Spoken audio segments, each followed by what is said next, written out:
Bonjour les amis, j'espère que vous allez bien. Vous êtes en couple et vous voulez que ça se passe bien. Vous voulez que ça se passe plus que bien. Vous voulez que les choses soient tout simplement extraordinaires. En tout cas, vous voulez construire votre couple, connaître le bonheur ensemble ou améliorer les conditions dans votre couple.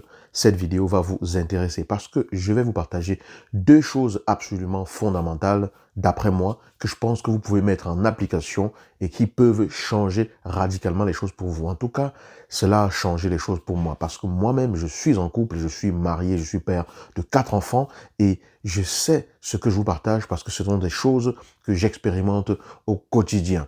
Je suis un ITM, j'espère que vous allez bien, j'espère que vous êtes en pleine forme. Nous sommes vendredi, vous êtes sur ma chaîne Pépites et Graines de Conscience, que dis-je? Vous êtes sur notre chaîne Pépites et Graines de Conscience, on est vendredi et tous les vendredis nous parlons couple parce que je crois en le fait qu'on peut vivre vraiment heureux en couple. Avant d'aller plus loin et de vous révéler ces deux éléments, j'aimerais vous inviter à aller en dessous de cette vidéo et faire deux choses. Première chose, vous téléchargez le guide des 7 erreurs qui peuvent tuer votre vie de couple que j'ai écrit pour vous et qui vont vous révéler les éléments auxquels vous devez faire attention pour ne pas tomber dans certains pièges qui pourraient tout simplement bousiller votre vie de couple. La deuxième chose, abonnez-vous à cette chaîne, cliquez sur le bouton j'aime, cliquez sur la cloche de notification pour être sûr que vous ne raterez aucune des autres vidéos que je mettrai en ligne. Alors, entrons tout de suite dans le vif du sujet.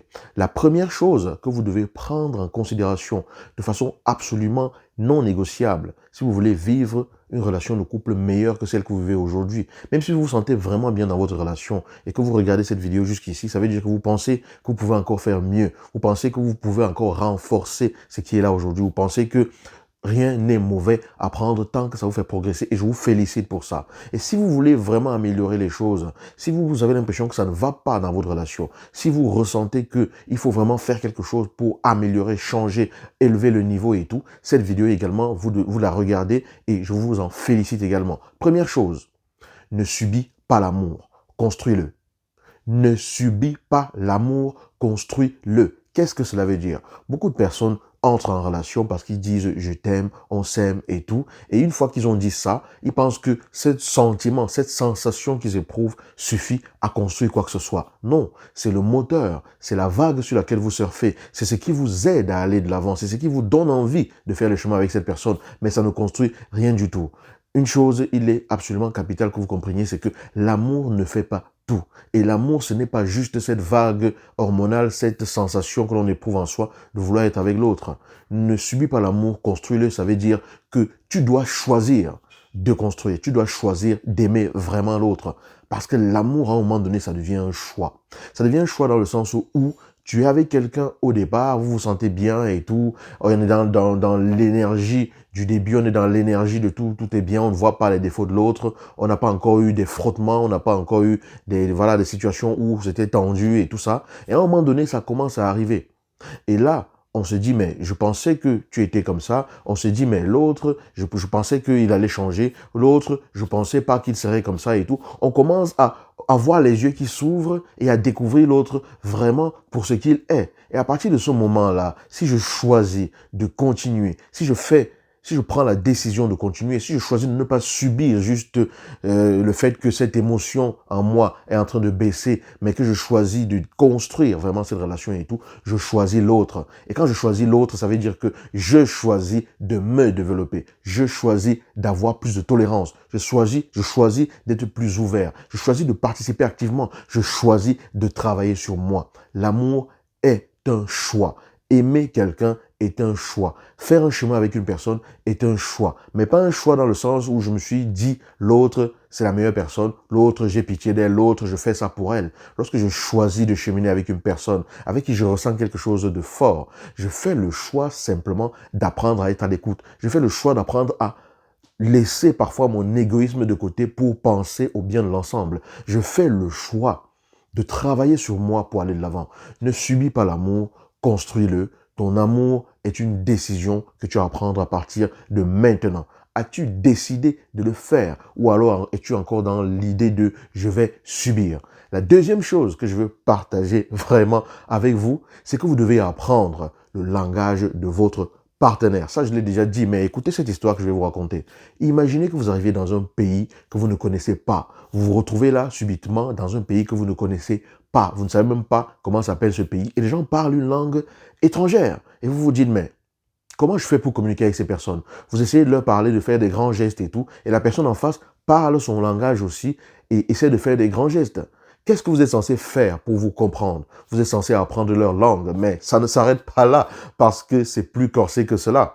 Vous ne savez même pas laquelle langue la personne parle. Comment est-ce que vous allez apprendre à parler une langue que la personne parle alors que vous ne savez même pas dans quel pays vous êtes et vous ne savez même pas quelle est la langue que la personne est en train de parler? C'est un vrai problème, c'est un vrai dilemme. On apprend une langue quand on sait de quelle langue il s'agit, quand on sait au moins comment ça s'appelle. On peut faire des recherches par rapport à cela et apprendre. On peut aussi très bien apprendre en étant sur le tas et à, voilà, se frotter et subir ou alors, comment dire, faire l'expérience d'échanger avec des personnes sur place. Mais si vous ne savez pas comment s'appelle une langue, ça va être difficile de vous approprier complètement la langue. Donc, l'autre est un terrain étranger pour vous. Il est important quand vous allez dans ce terrain étranger que vous appreniez quelle est la langue que l'autre parle, quel est son langage d'amour, quelle est sa façon de comprendre qu'on l'aime. Mais plus loin que cela, vous devez participer à aider l'autre à connaître votre langue. Si vous arrivez dans un pays et qu'une personne vous dit ici on parle russe, la langue que nous parlons ça s'appelle le russe, là vous pouvez faire des recherches pour savoir ce que ça veut dire le russe, comment on dit certaines choses en russe. Donc il est important que vous-même, vous connaissiez votre propre langage. Quel langage d'amour est-ce que vous parlez? Et le but, c'est d'exprimer à l'autre le langage d'amour qui est le vôtre. Mais pour cela, vous devez vous connaître. Est-ce que vous savez simplement comment est-ce que vous vous sentez aimé? Parce que beaucoup de personnes ne le savent pas. Beaucoup de personnes ne savent pas ce qu'il faut qu'elles reçoivent ou ce qu'il faut qu'elles vivent dans une relation pour qu'elles se sentent vraiment aimées dans la relation. Mais si vous-même, vous ne savez pas la langue de votre cœur, le langage de votre cœur, comment est-ce que vous attendez que votre partenaire le sache? Parce que très souvent, on en veut à l'autre parce qu'on dit « Oh oui, il a fait ci, elle a fait ça et tout. Elle ne m'aime pas assez, il ne me montre pas qu'il m'aime. » Mais vous-même, vous ne savez pas ce qu'il faut pour vous aimer. Vous confondez ce qui vous plaît avec les gestes d'amour véritables. C'est clair que votre langage d'amour, c'est quelque chose qui va vous plaire. Mais très souvent, il y a beaucoup de choses qui nous plaisent, mais qui ne correspondent pas forcément au langage d'amour que notre cœur parle vraiment. Alors, découvre ton propre langage d'amour. Pose-toi une question simple. Comment est-ce que je fais? Comment est-ce que je veux dire, de quoi est-ce que j'ai besoin? Quel est le langage que mon cœur parle? Qu'est-ce que l'autre est censé faire pour que je me sente aimé? Pose-toi vraiment ces questions. Qu'est-ce que l'autre fait dans son comportement ou qu'est-ce que l'autre pourrait faire dans sa façon de se comporter envers moi pour que je me sente tout simplement la personne la plus extraordinaire à ses yeux, la personne la plus importante à ses yeux, que je me sente aimé, que je me sente important. Pose-toi véritablement ces questions, note ces réponses, ça te permet de faire un voyage au fond de toi-même et ainsi tu pourras exprimer à l'autre quel est le langage que tu parles et l'autre pourra donc apprendre à parler ton langage. Et là, ce sont des choses qui vous permettront à tous les deux d'aller vers le devant d'une relation beaucoup plus harmonieuse, dans laquelle vous vous comprenez quand même.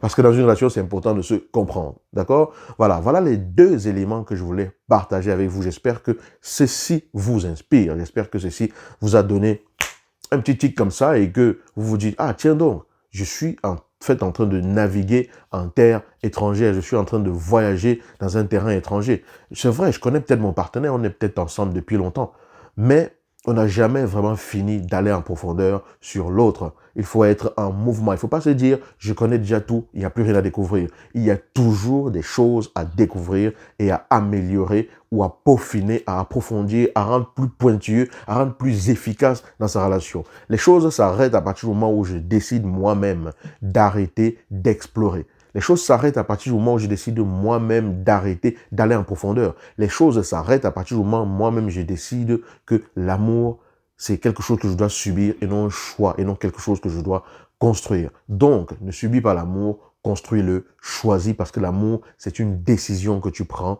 si tu veux aller beaucoup plus loin sur le long terme avec la personne, même s'il y a des éléments que tu as besoin pour pouvoir faire ce choix-là. La deuxième chose, apprends à parler ton propre langage, à connaître ton propre langage d'amour pour pouvoir permettre à l'autre de venir dans ton terrain et de découvrir ce langage-là. Je vous souhaite une excellente journée. J'espère que cette vidéo vous a inspiré. Si c'est le cas, partagez-la et n'oubliez pas, allez en dessous de cette vidéo, téléchargez le guide des 7 erreurs qui peuvent tuer votre vie de couple et ensuite, abonnez-vous si ce n'est pas encore le cas. Et si vous avez aimé, partagez la vidéo. À très bientôt. Ciao.